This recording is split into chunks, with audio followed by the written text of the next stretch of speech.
yaitu di proses pembelajarannya. Dalam proses pembelajaran ya, kita harus menyiapkan modul pembelajaran yang terdiri dari paling tidak ada 4 item yang harus ada di modul pembelajaran ini, yaitu RPS ya, rencana pembelajaran semester, kemudian materi kuliahnya kurang lebih 14 sampai 16 minggu, kemudian ada tugas atau asesmen, dan kemudian ada daftar pustaka. Di RPS ini akan berisi tentang deskripsi singkat mata kuliah, kemudian ada tujuannya, ada tim dosennya, ada silabusnya, ada jadwal, dan ini sangat penting jadwal ya, sehingga mahasiswa bisa memilih jadwal mana yang tidak tabrakan dengan mata kuliah yang sudah mereka pilih. Kemudian ada media pembelajaran, kemudian ada metode pembelajaran, ada daftar pustaka yang dikirim dalam bentuk dokumen ya, ataupun dapat diakses oleh seluruh peserta. Sementara untuk materi kuliah selama 14 minggu ya, tidak termasuk ujian sama UTS ya, ini panduan pembelajaran modul ya, kemudian ada slide PPT, kemudian ada video tutorial, kemudian ada juga tugas-tugas yang harus dikerjakan, bisa juga dalam bentuk project ya, ataupun latihan, kemudian ada instruksi kerja mandiri, dan juga logbook dan lain-lain, dan materi pembelajaran jarak jauh ya, bisa dilaksanakan dalam kegiatan perkuliahan di pertukaran mahasiswa Merdeka ini. Di modul pembelajaran juga harus ada tugas dan asesmen ya. Ini merupakan panduan ujian dan sistem penilaian ya. Bank soal, kemudian ada soal UTS, dan soalnya tidak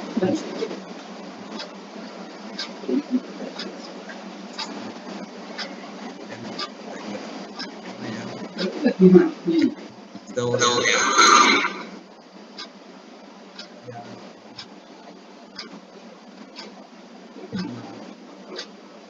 suaranya ada lain ya yang akan diunduh oleh seluruh peserta tersebut, sehingga mereka siap mengikuti kuliah sebelum kuliah dilaksanakan. Kemudian output daripada modul pembelajaran ini ya, itu akan menghasilkan ya penilaian capaian pembelajaran berupa transkrip nilai ya, dalam bentuk format yang disesuaikan dengan perguruan tinggi penerima ya. Ini menjadi sangat penting ya transkrip nilai ini, karena kadang-kadang menjadi problem ya, di setiap perguruan tinggi transkrip nilai, format nilai ini berbeda-beda ya. Oleh karena itu kita berharap nanti perguruan tinggi penerima itu akan memberikan baik nilai mutu nilai ataupun nilainya itu ya. Jadi dalam bentuk format mutunya ataupun bentuk nilainya. Jadi ada A, nilainya berapa ya, 70 atau 86 atau 89 ya, dan sebagainya. Itu yang perlu kita pahami, sehingga nanti pada saat mahasiswa kembali seandainya berbeda format itu nanti wakil rektor 1 ataupun wakil dekan 1 bisa menyesuaikan nilai tersebut masuk di kategori A, B, dan C. Kemudian yang kedua, catatan rekomendasi dosen pengampu mata kuliah jika perlu.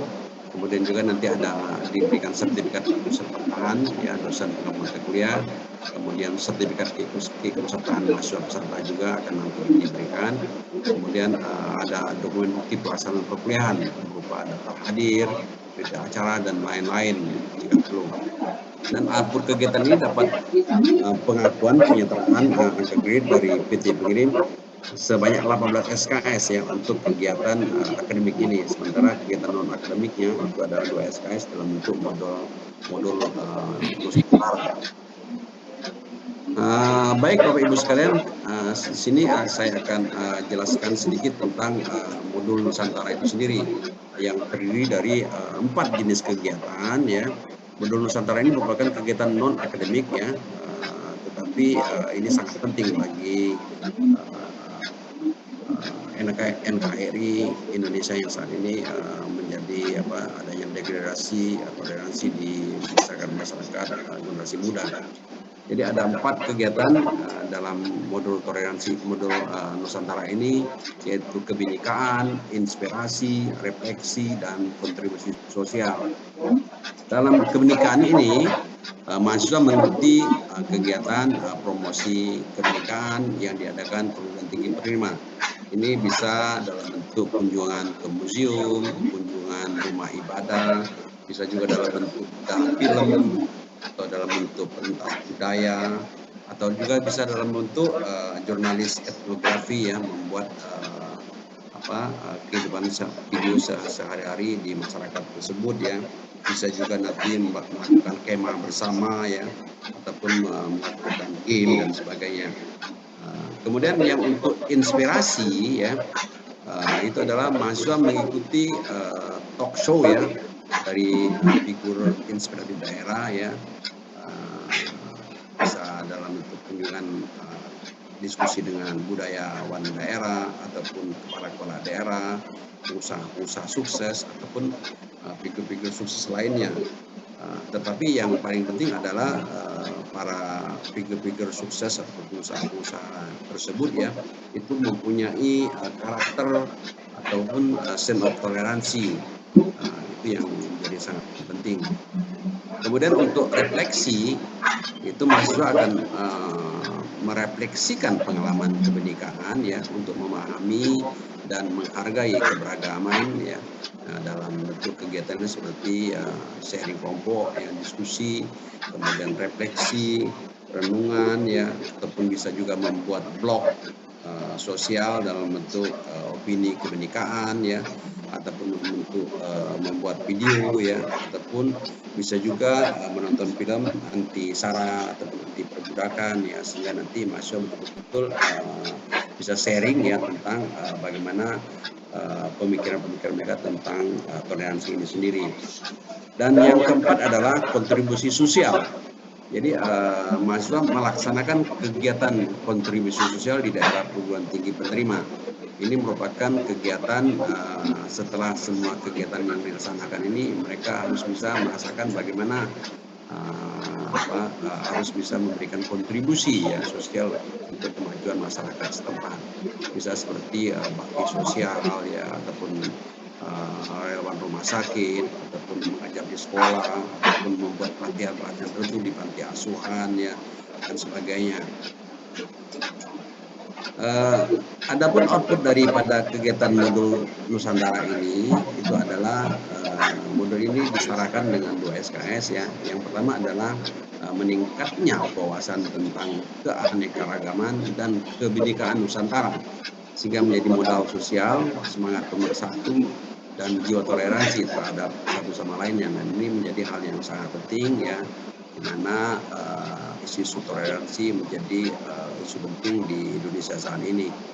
Kemudian yang kedua, meningkatnya motivasi, inovasi, dan kreativitas sosial melalui kegiatan inspiratif ya, dari pengalaman-pengalaman interaksi dengan tokoh-tokoh yang sukses di daerah ya, khususnya yang berbeda dengan di daerah yang mereka asal ya, dengan kearifan lokal ya, local wisdom. Jadi mereka bisa belajar tentang kearifan local wisdom di daerah di perguruan tinggi penerima. Kemudian yang ketiga itu meningkatnya kemampuan merefleksikan ya gagasan inspiratif melalui diskusi, pertemuan, dan forum sosial lainnya.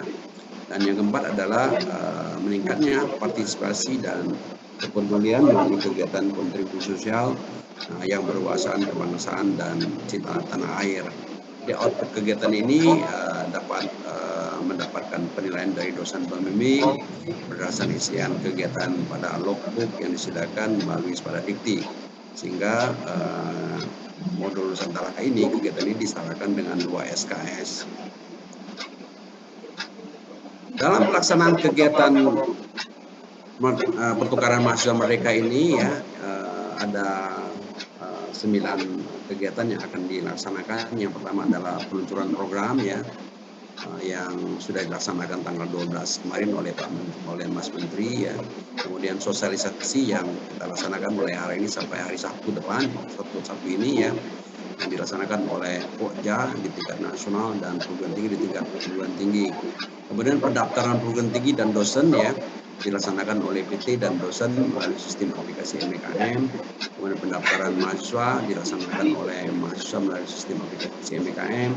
Kemudian proses pembelajaran dilaksanakan oleh dosen sebagai ataupun tim dosen ya. Kemudian kegiatan modul Nusantara dilaksanakan oleh dosen pembimbing dan mentor. Kemudian monitoring ya dilaksanakan oleh PT dan Pokja, dan evaluasi juga dilaksanakan oleh PT dan Pokja. Berikut kami akan jelaskan satu persatu daripada pelaksanaan kegiatan pertukaran mahasiswa merdeka ini. Yang pertama itu adalah peluncuran program pertukaran mahasiswa merdeka yang sudah dilaksanakan tanggal 12 April 2021 kemarin oleh Mas Menteri Bapak Nadiem Anwar Makarim. Dan alhamdulillah berlangsung dengan sangat antusias, dengan sangat sukses, dengan ribuan peserta ya dari seluruh Indonesia ya. Yang kedua itu adalah alur sosialisasi. Nah, sosialisasi ini kita bagi menjadi dua, yaitu sosialisasi yang dilaksanakan oleh Pokja dan sosialisasi yang dilaksanakan oleh perguruan tinggi. Yang dilaksanakan oleh Pokja ya seperti yang kita laksanakan saat ini ya, yaitu menyiapkan materi sosialisasi ya dalam bentuk BOB dan PPT ya yang nanti akan kita bagikan ya. Untuk BOB nanti bisa di-download di websitenya Pertukaran Mahasiswa Merdeka. Kemudian sosialisasi di PTN ya dan LWDT yang saat ini kita laksanakan ya. Kemudian sosialisasi di BTS perwilayah yang nanti kita akan laksanakan mulai sore nanti ya. Kemudian besok sampai hari Sabtu. Kemudian membantu sosialisasi di perguruan tinggi jika dibutuhkan dan memantau kegiatan sosialisasi di perguruan tinggi peserta. Nah, sementara di perguruan tinggi sendiri ya, kita berharap nanti perguruan tinggi menyiapkan materi sosialisasi ya serta materi lain sesuai dengan kebutuhan lokal. Jadi sosialisasi ini dalam bentuk sosialisasi di tingkat perguruan tinggi nanti dilaksanakan oleh tim pelaksana yang sudah kita laksanakan saat ini. Kemudian sosialisasi di tingkat fakultas ataupun program studi. Kemudian sosialisasi di tingkat dosen ataupun calon pengampu mata kuliah, dan sosialisasi kepada mahasiswa calon peserta. Nanti kami serahkan nanti kepada perguruan tinggi bagaimana efektivitas daripada sosialisasi di perguruan tinggi tersebut, dan bisa berkoordinasi dengan Pokja dalam pelaksanaan sosialisasi nanti. Untuk alur pendaftaran kita bagi menjadi 3 ya, pendaftaran oleh perguruan tinggi, pendaftaran oleh dosen, dan pendaftaran oleh mahasiswa. Perguruan tinggi nanti akan diberikan akses akun melalui web MBKM, kemudian mengisi form dan mengunggah dokumen. Dalam bentuk dokumennya adalah identitas, profil singkat perguruan tinggi, kemudian juga nanti akan diberikan akses akun koordinator MBKM untuk PIC-nya di perguruan tinggi ya. Kemudian mengunggah daftar dosen dan daftar mata kuliah yang ditawarkan, yang schedule-nya nanti akan kita jelaskan di terakhir. Kemudian memantau dan memutakhirkan proses pendaftaran mata kuliah dan dosen. Ini tugas daripada perguruan tinggi. Sementara tugas daripada dosen dalam pendaftaran ini adalah akan melakukan akses akun melalui web MBKM, dan mengisi form dan unggah dokumen. Kemudian berkoordinasi dengan pendaftaran dengan program studi dan PIC perguruan tinggi pengirim. Jadi nanti dosen harus mendapat izin dari perguruan tinggi dan program studi. Kemudian menambahkan akses akun pendaftaran dosen, kemudian memastikan ya mata kuliah yang akan disampaikan terdaftar di PDDikti. Ini yang sangat penting ya, dan mengunggah modul pembelajaran di Spada Dikti, serta memantau proses pendaftaran mahasiswa dan mengedit modul. Sementara di mahasiswa sendiri akan mendapatkan akses microsite pertukaran mahasiswa merdeka melalui web MBKM. Kemudian mahasiswa tersebut harus berkoordinasi dengan program studi dan PIC perguruan tinggi. Mereka juga akan mendapatkan akses pendaftaran ya. Kemudian mereka dapat memilih mata kuliah yang ditawarkan oleh PT Mitra dan PT Pengirim.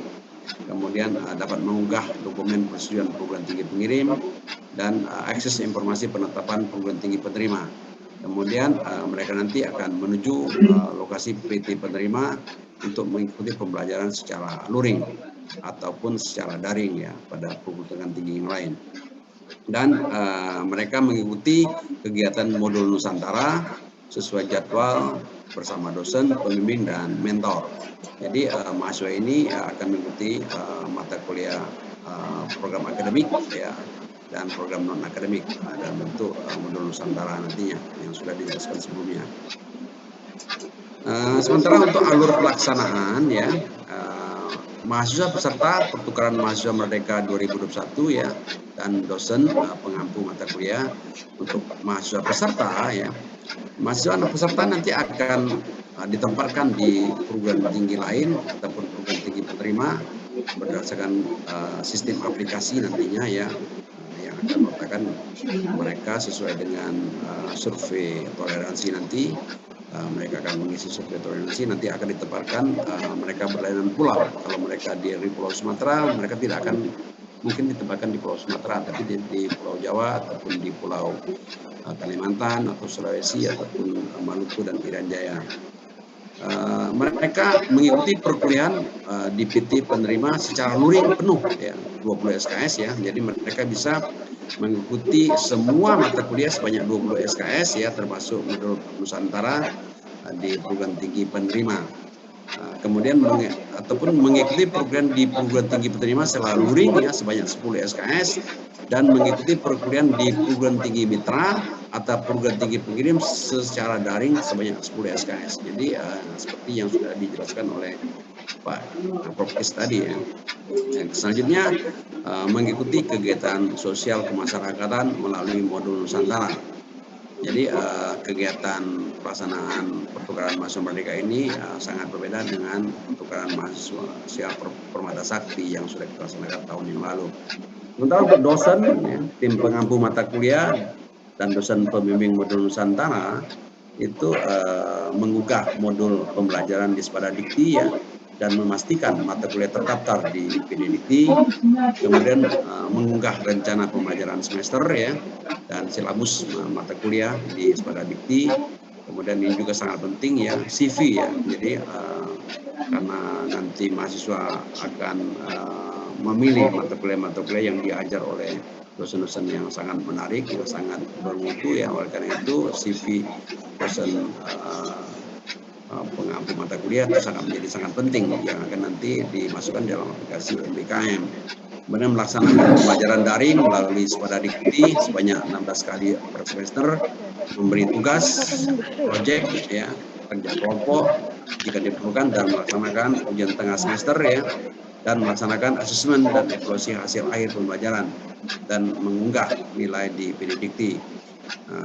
Mereka juga harus untuk pembimbing modul Nusantara mengunggah modul Nusantara, merencanakan dan melaksanakan kegiatan modul Nusantara bersama mentor. Sementara alur monitoring dan evaluasi proses pembelajaran ya, ini dilaksanakan oleh Subpoja dan perguruan tinggi pelaksana. Untuk Subpoja nanti akan menelaah laporan perkembangan kegiatan dari perguruan tinggi, kemudian akan melakukan kunjungan monitoring ya pada perguruan tinggi tertentu, kemudian mengedarkan kuesioner ya, aplikasi Google Form supaya nanti semua bisa terlibat dengan sangat cepat ya. Kita akan nanti lakukan aplikasi Google Form pada seluruh peserta, dosen, mentor, dan juga pengelola perguruan tinggi untuk mengisi kuesioner tersebut. Kemudian kita akan olah nanti dan akan membahas data hasil monitor tersebut ya sebagai laporan kegiatan. Dan telah laporan akhir dan evaluasi hasil model ini akan kita jadikan acuan untuk peningkatan kegiatan pertukaran mahasiswa Merdeka ke depan. Kemudian perguruan tinggi pelaksana ya, perguruan tinggi menyampaikan laporan perkembangan program kepada Pokja, kemudian setelah berakhirnya ujian tengah semester, kemudian dapat melakukan kunjungan monitoring di PT penerima ya, untuk mengevaluasi secara teknis tentang program tinggi penerima, pertemuan dan diskusi dengan mahasiswa ya, kemudian monitoring langsung pelaksanaan kegiatan pembelajaran dan modul Nusantara di PT penerima, dan membuat dokumen kegiatan dari bahan-bahan testimoni beberapa mahasiswa yang menjadi peserta dari perguruan tinggi tersebut. Kemudian perguruan tinggi menyampaikan laporan akhir ya, kegiatan yang memuat keseluruhan pelaksanaan kegiatan dan menyampaikan ke perguruan tinggi penerima, perguruan tinggi mitra, dan dikti dalam bentuk soft copy dan hard copy. Nah, selanjutnya untuk alur monitoring dan evaluasi kegiatan modul Nusantara Untuk Subkoja itu sama seperti di kegiatan pelaksanaan proses pembelajaran ya, yaitu menelaah laporan, kemudian melakukan kunjungan ya, dan menelaah laporan akhir dan hasil evaluasi UNEM. Nah, kemudian sementara untuk perguruan tinggi pelaksana sedikit berbeda ya dengan pelaksanaan di model pembelajaran, yaitu perguruan tinggi penerima wajib melakukan monitoring secara reguler minimal 1 kali dalam sebulan tentang pelaksanaan kegiatan modul Nusantara sesuai jadwal dan agenda serta pencapaian sasaran pembelajaran modul Nusantara. Ini menjadi tugas yang sangat berat bagi dosen pembimbing modul Nusantara. Kemudian dosen pembimbing kegiatan modul Nusantara diwajibkan membuat laporan pelaksanaan kegiatan 1 kali sebulan ya melalui pengisian form pada aplikasi EPKM. Jika terjadi hal-hal di luar ketentuan ya dalam pelaksanaan kegiatan modul Nusantara yang dianggap dapat mengganggu pencapaian tujuan kegiatan, maka dosen pembimbing bersama dengan PIC ya, Program Pertukaran Mahasiswa Merdeka Perguruan Tinggi, wajib menyampaikan laporan secara konsultatif report ya, dalam bentuk konsultatif report kepada Subkoja Pertukaran Mahasiswa Merdeka untuk menyelesaikan kasus tersebut. Sementara untuk alur pelaksanaan khusus pengelola perguruan tinggi, yang pertama ya itu adalah melakukan pembekalan dan penyambutan mahasiswa. Untuk kegiatan pembekalan nanti perguruan tinggi harus bisa menjelaskan hal-hal yang berhubungan dengan maksud dan tujuan pertukaran mahasiswa mereka ini, kemudian hak dan kewajiban peserta pertukaran mahasiswa mereka, hak dan kewajiban dosen pengampu mata kuliah, hak dan kewajiban dosen pembimbing dan mentor modul Nusantara, kemudian informasi lengkap tentang PT yang akan dituju peserta, kemudian rencana skema dan ahli kredit mata kuliah. Kemudian yang sangat penting itu adalah nama, alamat, dan nomor kontak penanggung jawab. Ini sangat penting ya, sehingga mahasiswa betul-betul siap untuk berangkat ke perguruan tinggi penerima dengan rasa tidak was-was ya. Kemudian perguruan tinggi juga ya mempunyai kewajiban untuk menyambut mahasiswa ya. Jadi mahasiswa diwajibkan mengikuti acara penyambutan dan penerimaan oleh pimpinan perguruan tinggi dalam bentuk upacara penerimaan resmi jika dilakukan secara luring atau secara jarak jauh jika dilakukan secara daring. Kemudian penyambutan harus dihadiri oleh dekan ya atau program terkait. Begitu juga dengan dosen yang mengampu mata kuliah. Kemudian mahasiswa melaksanakan registrasi, mengurus kartu tanda mahasiswa KTM, dan menerima penjelasan tentang peraturan akademik dan tata kehidupan kampus dari perguruan tinggi penerima.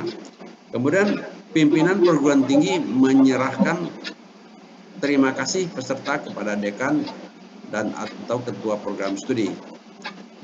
Ya, terimakan ya peserta kepada dekan ya dan atau ketua program studi. Jadi nanti perguruan tinggi secara simbolis ya juga akan menyerahkan peserta tersebut kepada dekan dan program studi. Oleh karena itu dekan dan ketua program studi harus hadir pada penyambutan ini. Nah, ini yang menjadi sangat penting ya, sumber pembiayaan kegiatan pertukaran mahasiswa mereka ini ada 4 ya. Yang pertama ya, kegiatan ini akan dibiayai oleh LPDP ya, Lembaga Pengelola Dana Pendidikan Kementerian Keuangan RI, kemudian dibiayai juga oleh Kementerian Pendidikan dan Kebudayaan RI, kemudian juga dapat ya dibiayai atau dibantu oleh perguruan tinggi peserta atau pihak ketiga sesuai dengan ketentuan yang berlaku di perguruan tinggi. Nah, ini skema pembiayaan dari LPDP untuk peserta ya. Yang pertama ya itu bantuan biaya transportasi tiket pesawat kelas ekonomi dan atau kereta maksimum kelas eksekutif yang akan nanti diganti secara cost yang berapa biaya yang dikeluarkan oleh mahasiswa untuk pembelian tiketnya. Kemudian bantuan biaya rapid antigen sebanyak 2 kali baik pada saat pergi maupun pada saat pulang. Lebih 250.000 untuk sekali perjalanan. Kemudian bantuan uang kuliah tunggal ya ini menjadi catatan bahwa penerima beasiswa dari negara seperti Kartu Indonesia Pintar dan lain-lain tidak akan menerima bantuan UKT karena sudah dibayar oleh pemerintah UKT-nya. Dan ini akan dibayar secara ex-cost dan maksimum bantuan uang kuliah ini dibayar 2,4 juta. Kemudian bantuan biaya hidup selama 4 bulan, ya, per bulannya 700.000 per bulan. Kemudian bantuan biaya akomodasi sebanyak 500.000 per semester. Sementara mahasiswa juga akan mendapatkan bantuan biaya pulsa, ya, dengan catatan akan diberikan jika belum menerima bantuan dari perguruan tinggi ataupun Kemendikbud sebanyak 800.000 per semester. Nah, pembiayaan di tingkat perguruan tinggi yang dikelola langsung oleh perguruan tinggi dalam bentuk biaya untuk dosen pengampu mata kuliah daring dalam bentuk pengembangan modul pembelajaran per mata kuliah, ya, tim dosen, ya, per semester akan mendapat 2 juta untuk pengembangan modul pembelajaran. Kemudian untuk bantuan biaya dosen pembimbing modul Nusantara dalam pembuatan dan pelaksanaan modul Nusantara selama 4 bulan efektif, ya, akan mendapatkan, ya, insentif sebanyak 2,4 juta per bulan. Karena kenapa ini 2,4 juta per bulan, ya, sementara di pengembangan modul pembelajaran itu hanya penggantian pembelajaran saja. Pembimbing modul Nusantara ini mendapat beban yang sangat berat, ya, dalam membimbing mahasiswa peserta yang ikut pertukaran mahasiswa merdeka ini. Kemudian bantuan biaya untuk mentor kegiatan modul Nusantara sebanyak 4 bulan, yaitu 700.000 per bulan. Kemudian ini yang diberikan kepada mahasiswa, ya, yang menjadi mentor modul Nusantara. Kemudian biaya pengeluaran perguruan tinggi sebanyak 10%, ya, dari total biaya yang tertulis dalam kontrak. Biaya transport lokal, ya, catatan ini, ya, dan biaya dukungan kegiatan lainnya ditanggung oleh perguruan tinggi peserta atau dari biaya pengelola perguruan tinggi atau dari pihak ketiga sesuai dengan peraturan yang berlaku dan tidak merugikan. Nah, untuk secara umum tahapan pelaksanaan, ya, itu terdiri dari, ya, perguruan tinggi dan mahasiswa. Jadi pada saat ini semester genap 2020-2021 ataupun bulan Mei sampai Agustus, ya, perguruan tinggi menawarkan mata kuliah. Sementara pada mulai bulan Agustus sampai Februari perguruan tinggi, ya, penerima akan melaksanakan pembelajaran luring atau sebagai perguruan tinggi pengirim atau mitra akan melaksanakan pembelajaran secara daring. Dan pada semester genap 2021-2022 selanjutnya pada Januari sampai April tahun 2022 itu sebagai perguruan tinggi pengirim itu akan membimbing tindak lanjut daripada kegiatan pertukaran mahasiswa merdeka ini, khususnya dalam kegiatan modul Nusantara. Nah, dari sisi mahasiswa, ya, mahasiswa pada saat ini sampai Agustus itu mahasiswa akan mendaftar, ya, di website MBKM, kemudian akan menerima pengumuman penerimaan, ya. Kemudian mahasiswa juga akan menjalankan pertukaran mahasiswa, ya, dengan mengikuti 10 SKS secara luring, ya, di tempat perguruan tinggi penerima atau 20 SKS di perguruan tinggi penerima secara langsung atau 10 SKS secara daring di perguruan tinggi mitra atau perguruan tinggi asal. Dan setelah ini akan mendapat kesempatan menjalankan kegiatan tindak lanjut khususnya di dalam isu-isu proyek toleransi pendidikan.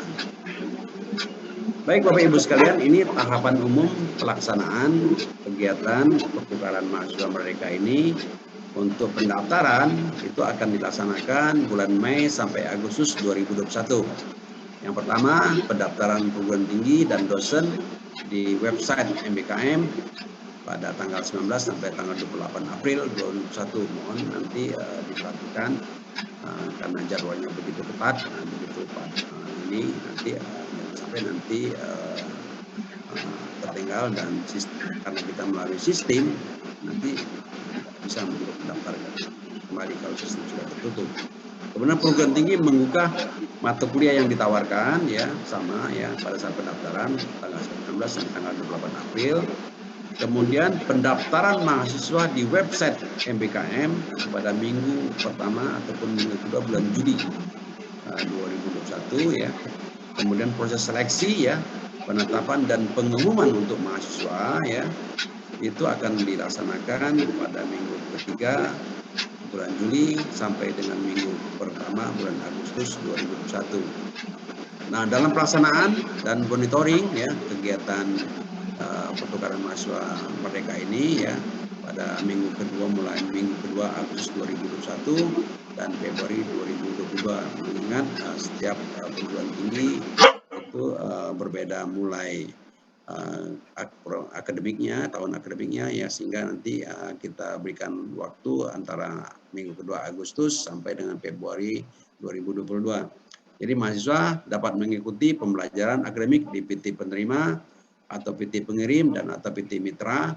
Kemudian yang kedua, mahasiswa mengikuti kegiatan modul toleransi di PT penerima dan mendapatkan pendampingan oleh dosen pembimbing.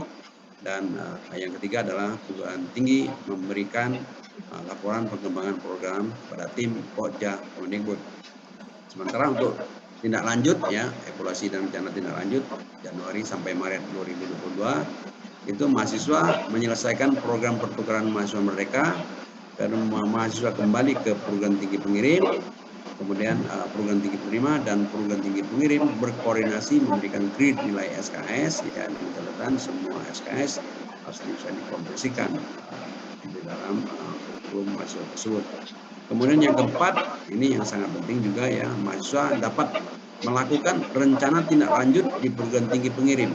Ini tapi ya, opsional ya, tergantung dengan anggaran yang disediakan oleh kementerian nantinya. Dan mahasiswa tersebut ya bisa membuat satu rencana proyek ya, tentunya berhubungan dengan modul toleransi atau kebinekaan yang nantinya akan dibiayai oleh kementerian. Alur kegiatan tindak lanjut ya ini adalah masih opsional ya, tidak seluruh mahasiswa ya, tergantung dengan mahasiswa yang akan melaksanakan tindak lanjut tersebut ya, dengan catatan ya mahasiswa peserta program pertukaran mahasiswa merdeka dapat mengajukan ya usulan ataupun proposal program tindak lanjut ke perguruan tinggi pengirim setelah dinyatakan selesai mengikuti program pertukaran mahasiswa merdeka. Pelaksanaan kegiatan tindak lanjut di perguruan tinggi pengirim hanya dilaksanakan jika kegiatan modul Nusantara dilaksanakan secara luring di perguruan tinggi penerima. Kemudian yang ketiga, perguruan tinggi pengirim menerima usulan proposal kegiatan tindak lanjut dari peserta dan mengadakan uji kelayakan dan memberikan umpan balik feedback yang serta penetapan peserta sesuai dengan kuota anggaran. Mungkin itu saja yang bisa kami sampaikan. Kami akhirnya wassalamualaikum warahmatullahi wabarakatuh dan saya kembalikan ke Pak Ilham.